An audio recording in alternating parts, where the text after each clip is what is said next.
Right, yes. Perfect. All right, 1 sec. There you go. Oops. Okay. Okay, I'll be starting us off with questions 1 and 2. So I could go to the next slide. Thank you. So for the first question, the question was like what the medical term is.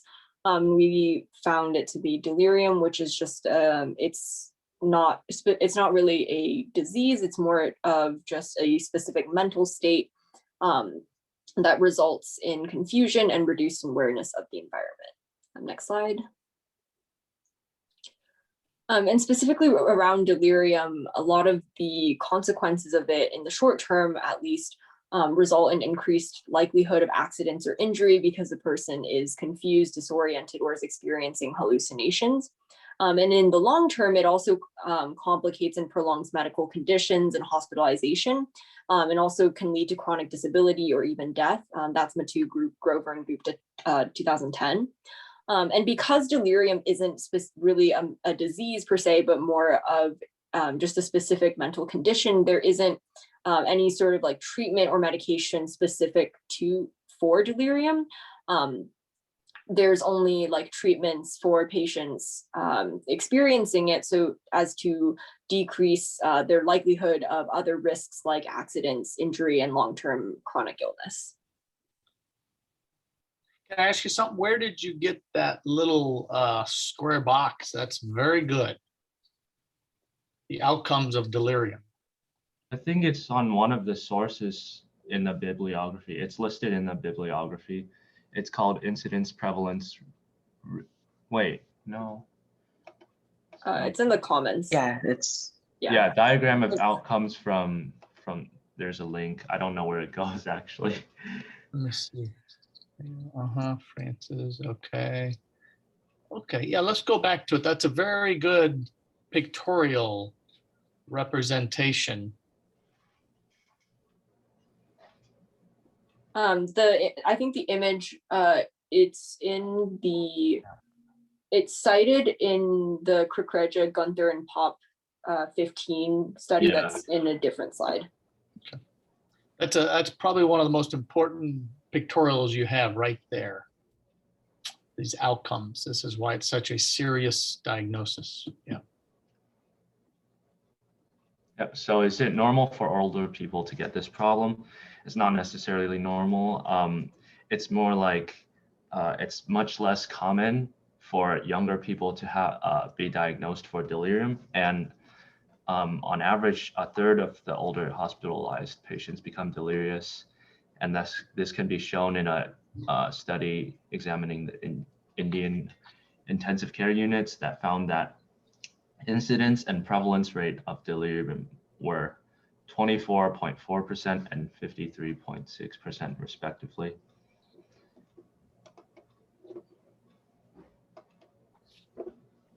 And yeah, some possible. There's a very long list of possible causes for the problem. Some of them are including drugs, dehydration, and infection. Predisposition to these factors also include like brain disorders and sensory impairment. They could also come from like previous causes of brain damage as well. And in about 10 to 20% of patients, no cause is immediately identified, which is also why it's so dangerous, since sometimes it's just completely incurable.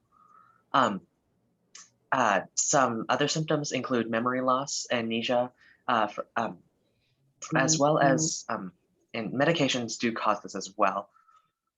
Emotional disorders like stress, anxiety, and depression could also be possible causes, as well as hypothyroidism, brain diseases, and minor head trauma. And yes, we have our bibliography right here. Good, very good. So let me ask the group if they have any questions about your slides. I guess we should do that at the end, since everybody will present that, and then we'll come back. So I took a few notes. So that was very good, group 2, very good. I may have you come back and show a couple slides so we can expand on it. but that was a great, great start. Okay, group 3, are you ready? Yes, I'll share the screen.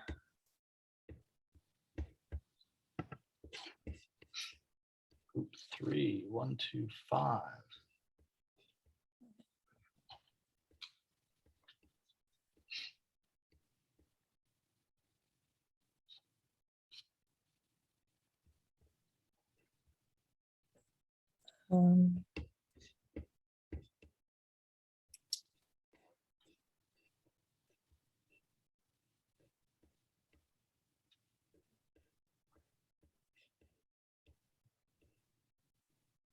Does anybody want to comment about this slide?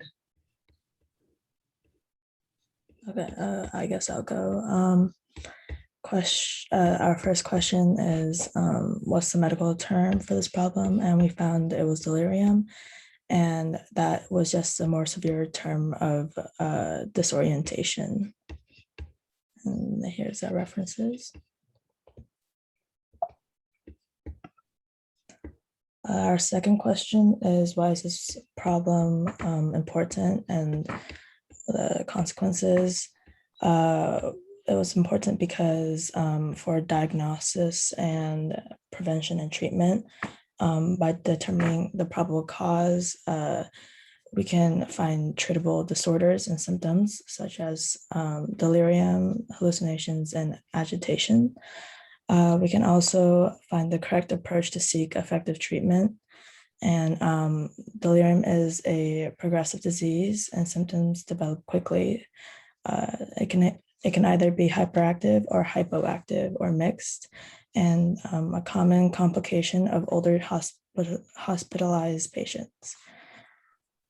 It may lead to long-term cognitive decline and increased mortality in hospitals, and a loss of autonomy, and etc. And to add on to this slide, I found a case study of a woman who has dealt with this, with delirium, and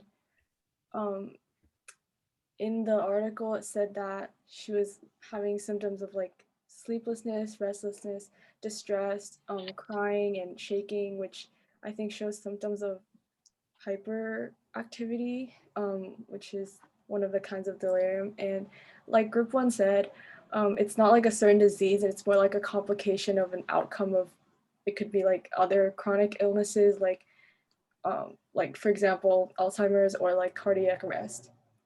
So, yeah.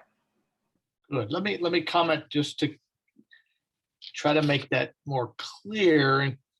So when you do get into the hospital, most people accept that delirium is a syndrome. Okay, and then you'll have to define what is a syndrome. And a syndrome, as you alluded to, is a complex combination of symptoms. A bunch of symptoms put together make a syndrome.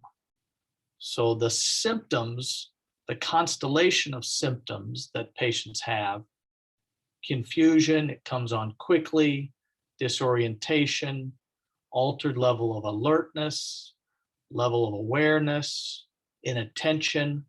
There's a long list, there's a limited list, but it's pretty long, of all those symptoms. If you have those symptoms, the doctor can diagnose this is delirium. All right, and then once you know delirium, then you make the next step. What are the potential causes of delirium? And the causes are what we're going to get to in number 6, maybe in your slide, is what can bring on delirium. That's kind of the way to think about it. Okay. Let me ask you on this slide here, how reversible do you feel delirium is from what you've read? Yeah, Yenkai? Of course, it has to depend on the case, but since like 10 to 20% of only 10 to 20% of cases don't have results, it should overall, if you fix the issue, it should be reversible. Although in the 10 to 20%, that doesn't necessarily mean that they have to live with delirium for the rest of their lives. It could sometimes just slowly ebb away. Good. That's a very good approach, and that's your basic principle, is always approach it as we have to find the cause or causes. This should be reversible, and then in that small percent where you can't find it, it kind of lingers, but you could at least make it a little better. All those symptoms should be getting better. But you're right, 80 to 90%, we should make them better if we can find those causes. That's a very good approach. Okay, go ahead to the next slide.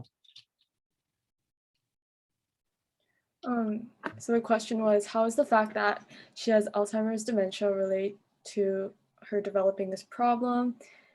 So delirium is not only much more of a common in older people, but especially those with dementia, because those two are integrally connected, like the symptoms and which can lead to one another, and the risk for delirium is greatest in individuals with dementia due to those symptoms.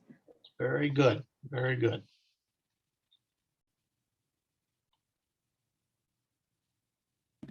Yep. And then question 6 is just asking what are the possible causes of this problem.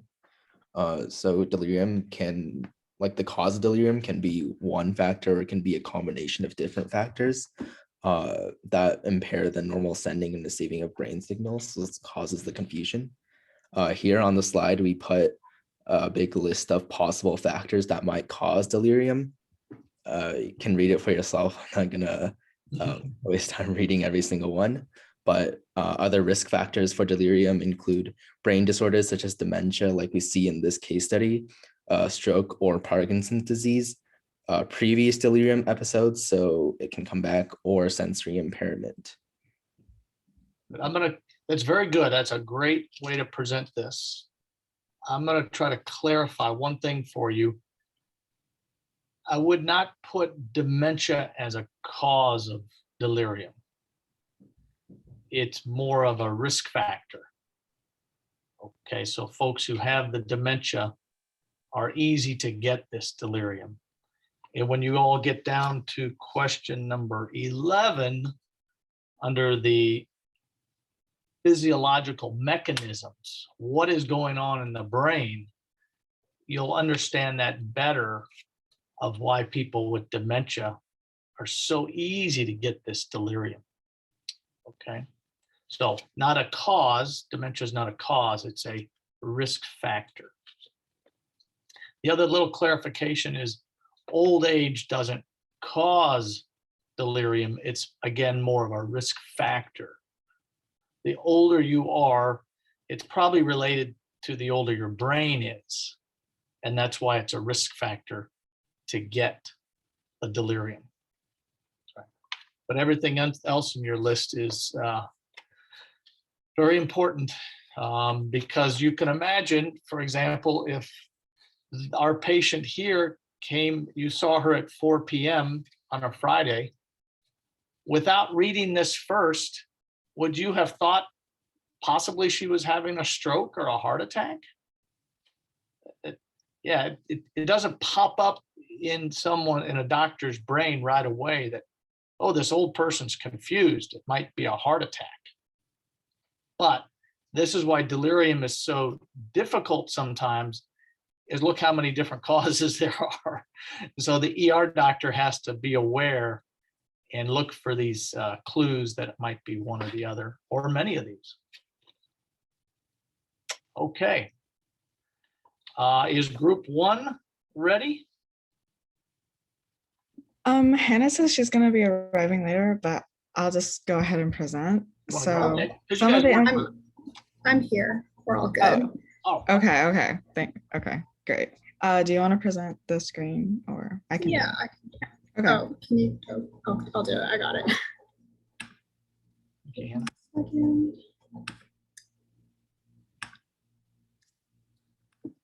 Good, and we're doing very well on time.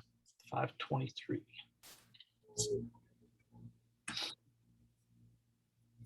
Okay, here we go. All right. Are we just doing 1, 2, and 6 for now, or? Correct. Or is it all? Okay. Just a 1, 2, 3, and 6 for now. Okay. Great, thank you so much. Right, for our first question, our response was the symptoms that Mrs. Johnson might be experiencing is delirium, like most of the other groups have mentioned. We found symptoms that are similar to the details presented in the case.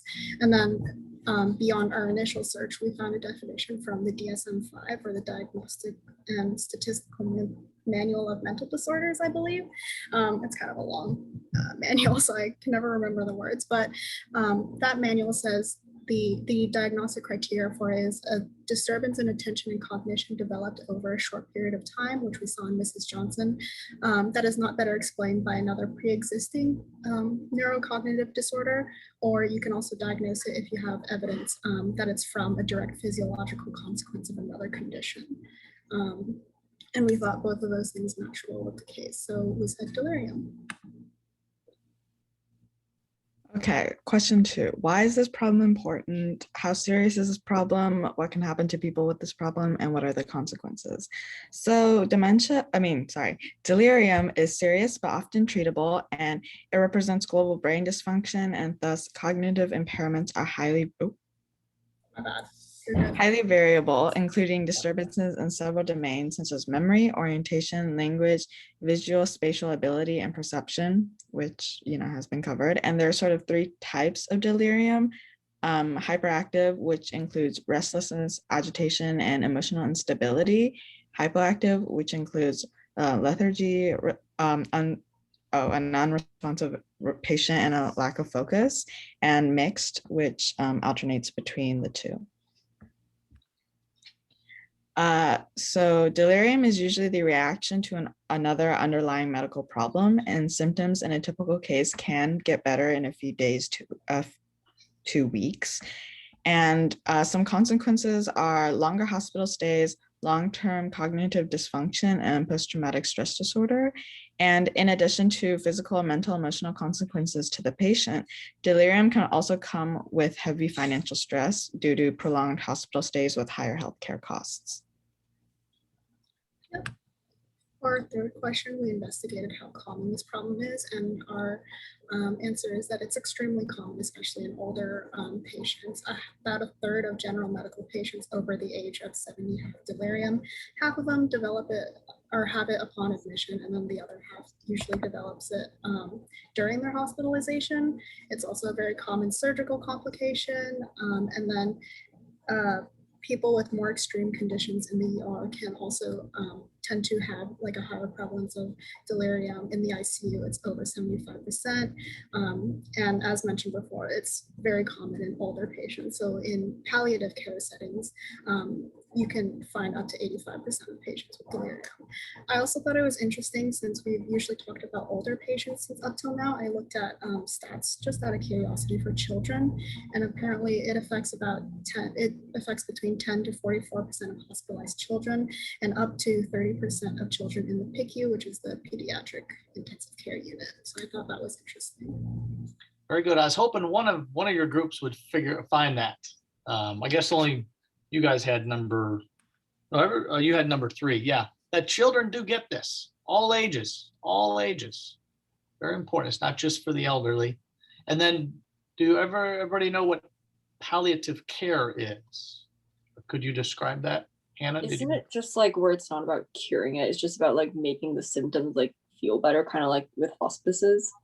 Yeah, it's a little bit before hospice. It's intended to relieve suffering while you are getting treatment for serious life-threatening illnesses. So a lot of people with cancer or end-stage liver or heart disease, the palliative care team will try to help relieve some of the suffering while the doctors are trying to treat the disease. And then as the disease progresses and people become end of life, that's when hospice comes in. So yeah, palliative care, it tells you how sick these people, the sicker you are, the more disease burden you have, the higher risk your delirium is. That's very correct. Excellent. Okay.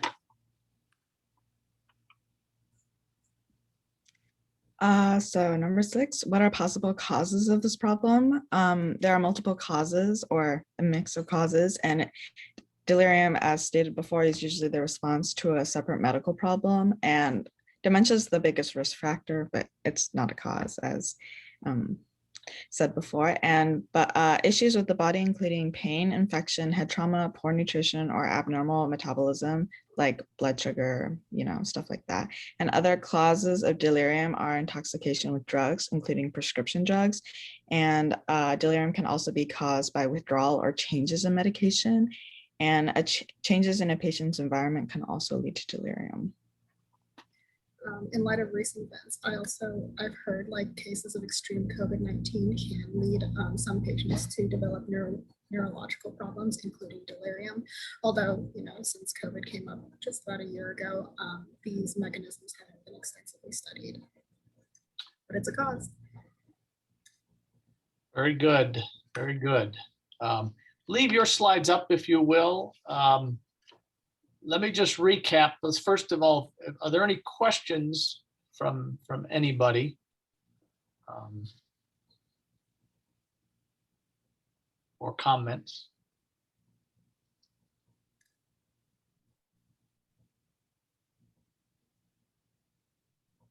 Okay, go back to slide 1 if you will. I just want to recap a couple take-home messages, as they say. Probably the most important diagnostic criteria is right there, that DSM-5. That is what we call in medicine the gold standard. That's how we make the diagnosis. So as you go through your career, if you hear about delirium, people are going to call it a lot of different things: altered mental status, drowsiness, confusion. But try to remember there is a gold standard diagnostic criteria, and that's it right there, that attention, cognition over a short period, not better explained by something else, and usually caused by something physiological like an illness. Very important. Okay. Okay, next slide. We already talked about why it's so important and how common. Actually, your next slide is even better if you'd go to that. This one? Yes, yeah. So the complications, I see this all the time. I'm in the hospital Monday through Friday, some occasionally weekends, but the majority of older people that get this, if we jump on it, we're very careful, they do get better. But in the meantime, what happens is they pull stuff out in the hospital. They climb out of bed. It really causes frustration, not only for the patient, but the families, the caregivers. And then there's not just this emotional stress, but they can fall and hurt themselves, things like that. So it's a serious problem if we don't know how to handle it. That's for sure. Okay, and I like the fact that you put in post-traumatic stress disorder. There are a few groups around the country who are doing research in that, and mainly from intensive care unit survivors. And did any of you identify a website called ICUdelirium.org? Okay, if you want to make a note, you can use that for some of the other questions, but ICUdelirium.org is a website out of Vanderbilt University, and they probably have the best kind of overall approach to ICU delirium. And then after people get out of the ICU and follow up in the clinic, they have specialty clinics just for these people, whether they're old or young. They kind of follow these people up because it's hard to survive with some of this. Okay, and your next one? I think we already recapped. It depends on where a patient is. That determines how common or how increased prevalent or incidence this is. Surgical units are the highest probably, and ICUs are the highest, as well as palliative care. Okay, last slide. We already talked about the causes. I'll just mention, Professor Huang asked me while you guys were in your rooms if I have been seeing some COVID-19.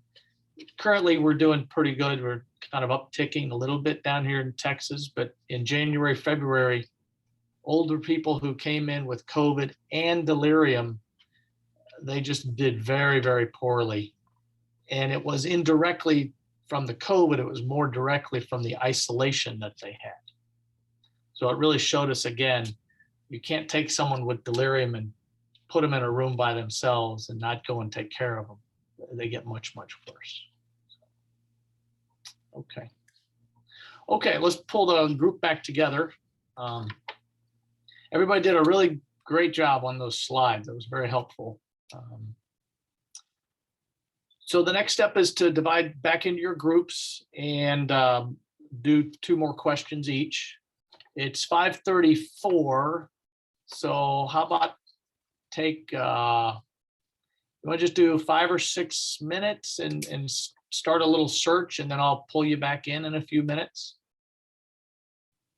Okay. Does everybody know their questions? Yes. A search for what?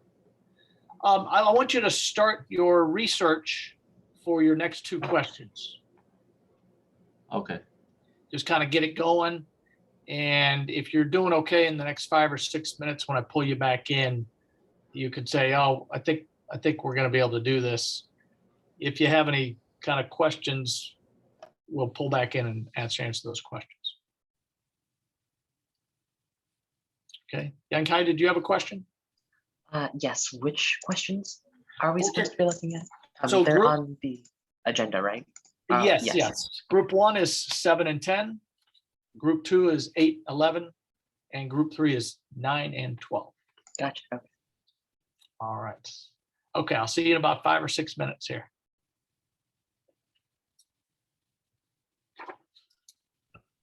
To join.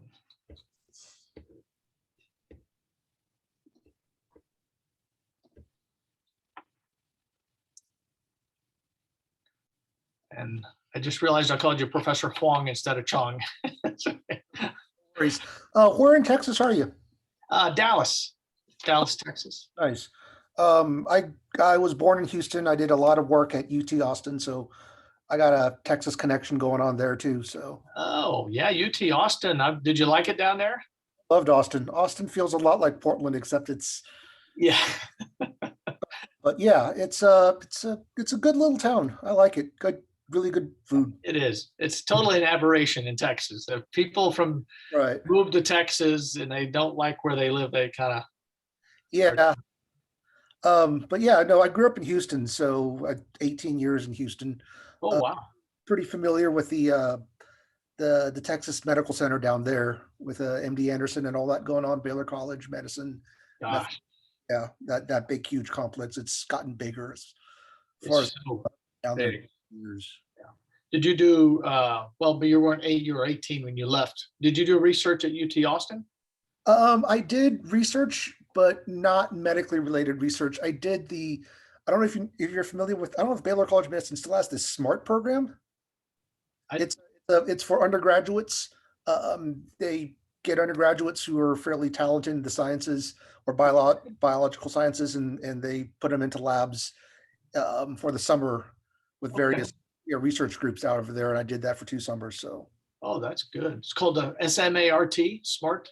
Yeah, I don't know if they still have it going on. It's been 20 years, so who knows? And it's also a completely different city. So, I did that there for a couple of years. So good. What's your area of research now these days? I'm just right now. I'm teaching. That's my main source of income is teaching. But before that, I was doing a lot of bioinformatics stuff. Oh, right. You said that. Yeah. So doing a lot of number crunching. And then, I was in a program at OHSU. I got out. I was sort of looking for jobs. I got hired on by an internet ad agency to use big data techniques to sell internet ads. And I didn't want to be that guy that surfed your browser history. Right. Target internet specifically to you. Because I didn't want to be evil. Yes. Yeah, I hear you. So I turned that down, and then pretty soon after that, I was also volunteering at Tryon Creek Park over here. Ran into the chair of the biology department here. She needed an AMP instructor. I needed a job, and been happy at PCC for years now. So it's that's fit. Great. Yeah. This is, how close is PCC to Lake Oswego? Is it in Lake Oswego? There are several campuses around town. There's one campus that is fairly close, 5-10 minutes, and there's a few that are pretty far away. Like the ones, obviously the ones across town are going to be like 45 minutes, 50 minutes away. Okay, so they're scattered out. Yeah, that makes Scattered sense. all around, so to provide services all over the city. Okay. So yeah, we're getting during COVID, we actually saw a fairly large increase in the in at least for the A&P field. We've had to hire 2 new instructors in the past year for COVID because everyone's laid off, and they're just like, well, I'm laid off, I might as well try and find a better position. Oh, that's why. Okay, so they kind of go back to school. Yeah. Yeah, usually at least with the community colleges, with like adult secondary education, the worse the economy is, the better my job prospects. Yeah. I got fired. I got 6 months of, laid off, severance pay. I might as well find a job I don't hate. Yeah. That's very interesting. Gosh. Yeah. With COVID, we predicted a 30% drop in enrollment for all of the campus. And the biology department, I think, saw like a 50% increase. Gosh, that's amazing. My wait list had a wait list. I had 24 kids for my students. I had a 24 long wait list, and that wait list had people emailing me to get on the wait list because there was just not enough spots for people. Wow, that's great. Well, this is a pretty talented group, these kids.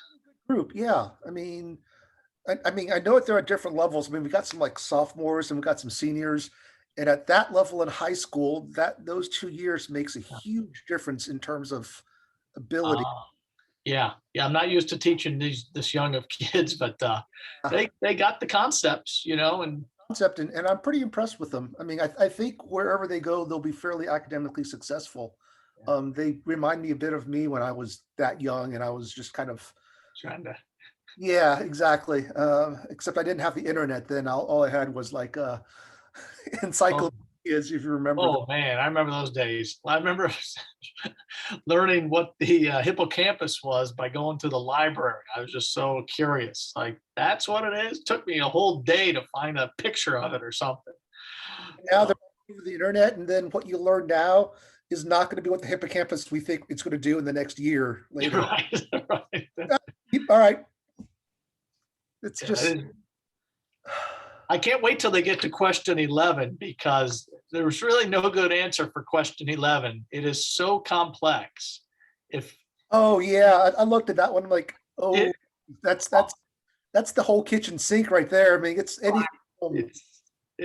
I hope they don't go over the edge on that one. Yeah, in Portland at least because it's legal. Maybe all of someone's pot brownies and it's just. Right. I may send you, I think I have your email. I'll send you a link to a review article by a guy out of Stanford. Yeah. He's probably manic. I don't know if one of his articles, he's written several articles on pathophysiology, and his references on a review article get into the 400s. He's just. I did a little bit of a PubMed search. Unfortunately, I don't have as good access to all the journals as I would at a regular academic institution because they're freaking expensive, and we serve the community. We're trying to be low budget. Yeah. Those subscriptions are insane. Well, so I may have this on my hard drive, a PDF. I'll try to send it to you. Send it to me. And because I've just been sort of going off of like PLOS and not like the Elsevier or Wiley ones that require a huge subscription. Oh, yeah, you can't. People can't afford that stuff. It's ridiculous. Unless you're a huge hospital with several billion, $1 million budgets, not a local community college with right. Our job is to provide a great education for as low of a cost as we can get, so we can't charge. No, it's good. It's good efficiency. Let's see if I can bring these guys back in. But yeah, I checked out a bunch of the review articles. I'm just like, yeah, it's about where I expected it to be. It's. Yeah. Hey, I forgot how to bring them back in. Could you help me? Or I don't know. I don't have control over it. I guess they'll just come back in, won't they? I think Yeah, I got a quick phone call. Let me see if I can. Oh, hello. Yes, this is. Good. I'm on a conference call video. Can I call you back in about 20 minutes?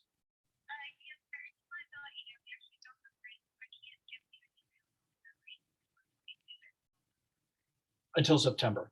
Okay, can I? So you don't even know if availability yet. Okay.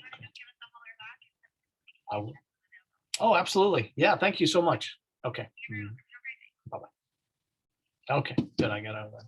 before you bring them back, usually Zoom calls, their mics are really sensitive, and I could hear a little bit of information coming from your phone. So Wow. HIPAA reasons, you might want to mute if you're taking a call, you're talking about other patients' info, because OHSU, and then they beat that HIPAA information stuff into me with a sledgehammer. Yeah. Thank you. Thank you. It is important stuff. Yeah. So just, don't want you to get in trouble with the feds. Yes. Who knows who'll be listening. Okay. Maybe I'll text Kyle and tell her to come on back. Let's see if I can do this the other day. Okay. I'm not sure how to get you guys back. Breakout rooms. Let me try that.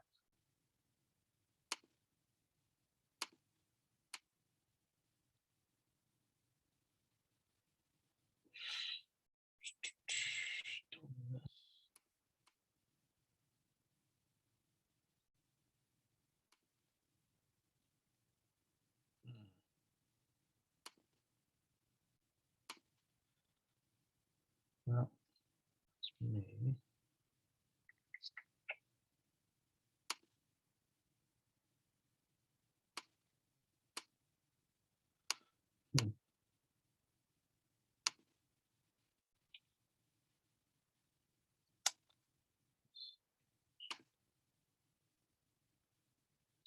Oh, there we are. Come back in. Yeah, thank you.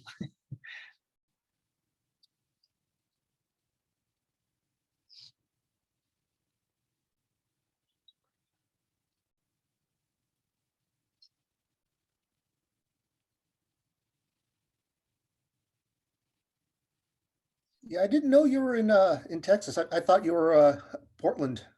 Yeah, you guys kind of, you were local because you and her seem to know each other pretty well.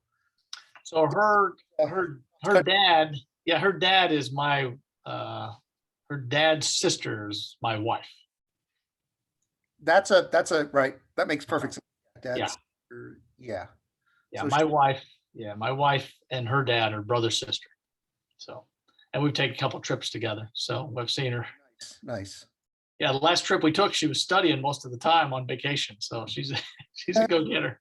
Intro A&P, I mean, everyone goes through it, and it's a bear. It's the first class that hits a lot of undergrads over the head pretty hard with the amount of work you have to do. Yeah, it's a good intro to what is going to happen in the future for sure. And I tell all my students, I want you to learn this stuff, but equally as important is I want you to learn how you learn this stuff, because that's as important as the stuff you're learning about. Yeah. Anatomy is, you're going to be going after grad school. It's not going to get easier. Right. You have to learn how to fit it all in. Yeah. Learn how to study, learn, because when you need it in your nursing program or in your MD or PA program, you're not going to have time to learn this stuff. So please do it now. God, no. Yeah. That's a good point. Let's see. How did I do this last time? View? I'm sure that's not it.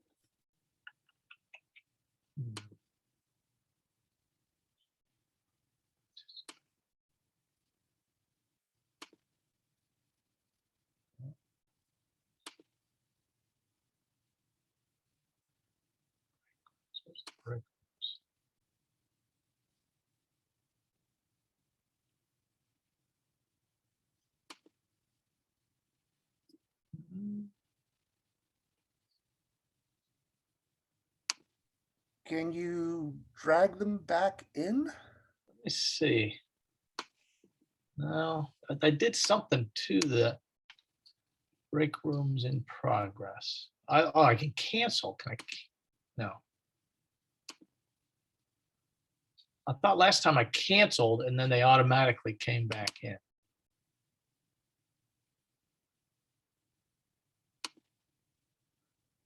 Cancel.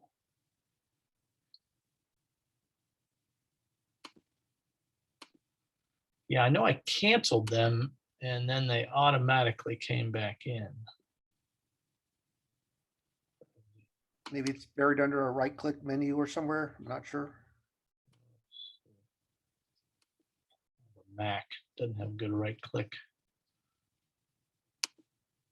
Oh, I'm gonna go join them. Let's see. Yeah, you could just pop into each room and then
Is Joshua on the call? I don't. He had to leave. He had to leave. Okay, and Sophie, but everybody else is here. Okay, we'll close off in a few minutes here. I wanted to have you kind of get started. Do you feel comfortable going forward and answering your two questions and making the PowerPoints? Okay. Any questions about your two questions? Any clarification questions? I think, yeah, for one of our questions, number 9, it's like talks about like how to deal with uncooperative patients, and I feel like that's a very, it's like a question with like it can go many ways, and like it's harder to research. So it is. It may be one of the hardest questions to research, and if you can't find it, you might have to just brainstorm. You might have to go unorthodox and go find some people that you know that might have done some of this. So that's called expert opinion. It's not as good as researching and finding the true experts in the literature that are peer-reviewed, published. So yeah, you may have to go outside the box on that one, but that's okay. I do understand. There's some literature out there, though. There's some of it will be opinion paper. There's some research on this area. I didn't give you the specific terms, so you might have to be creative on how to find.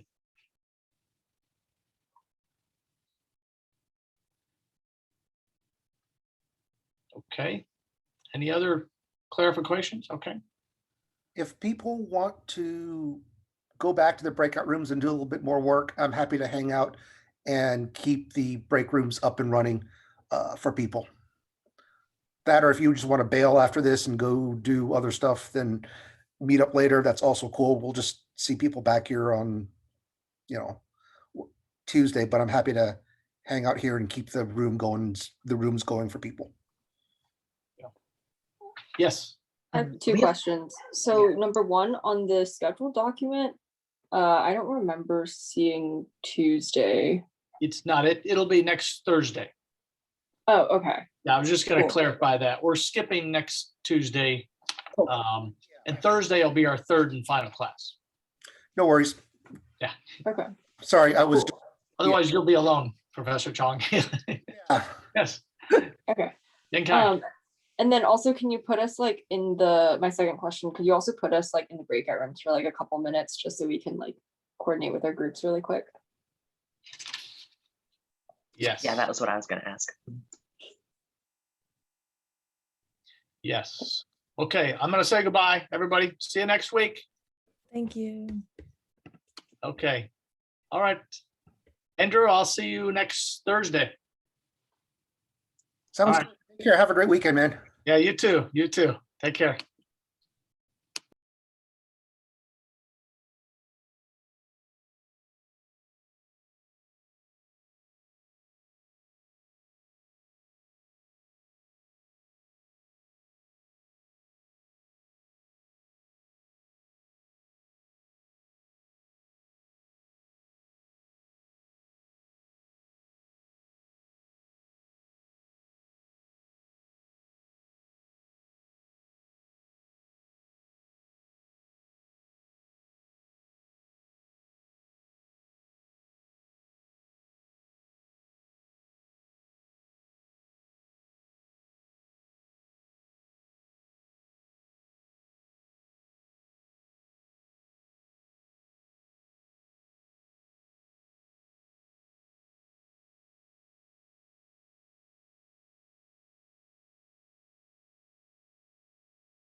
Yeah, I think we're all done. So if you're good, you can head out. Awesome. All right, cool. Thank you. Man, take care.